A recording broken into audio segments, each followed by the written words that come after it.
Alright mga kabiyahe, for today's video is magmumukbang tayo ng ulo ng yellowfin, bangkulis sa Bicol. Yan. Okay. Dala-dala ang baunan, ang bida. Ayan. Mainit na tanghalian sa inyo mga kabiyahe. Ayan. Talagang napakainit po. Grabe ang pawis natin pero dahil sa gutom na tayo, manananghalian tayo dito sa isang karihan na nadaanan na naman natin sa tabi ng highway. Ayan, ulo ng bangkulis ang ating napusuan mga kabiyahe. Ayan, masarap po ang pagkaluto. Isang piraso ng ulo, napakalaki na po ng ulong yan. Nahirap nga akong ubusin yan dyan eh. Ayan, kain po tayo mga kabiyahe. Yan ang aking buhay sa araw-araw.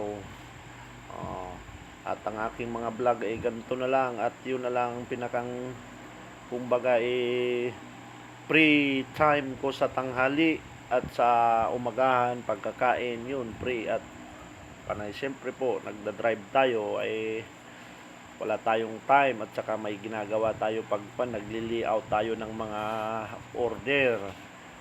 So, ayan. Kaya free time natin pagkakain, video.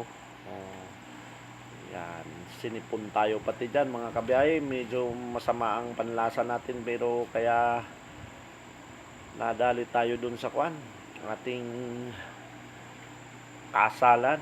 Sa kasalan ng aking anak, medyo narugado tayo kaya may sipon, may ubo dahil iinom ng malamig, pagod, kaya yan. Pero okay lang po, at least nakaraos na. So, ayan. Mabalik tayo dito sa ating kinakain. Piniratan ko din po yan ng sili. Of course, hindi nawawala sa atin ng sili dahil parang hindi tayo gaganahan kumain kapag walang sili. Okay. Panayang talagang napakasarap ng pagkaluto ni nanay. Paborito ko pa naman ang mga gayang luto. So, ayan. Puwerte. Ika nga sa albay. Kamala ka puwerte. Talaga naman. Paano bang papaya tayo niyan? Kahit tayo may sakit, hindi nagbabago ang ating kain.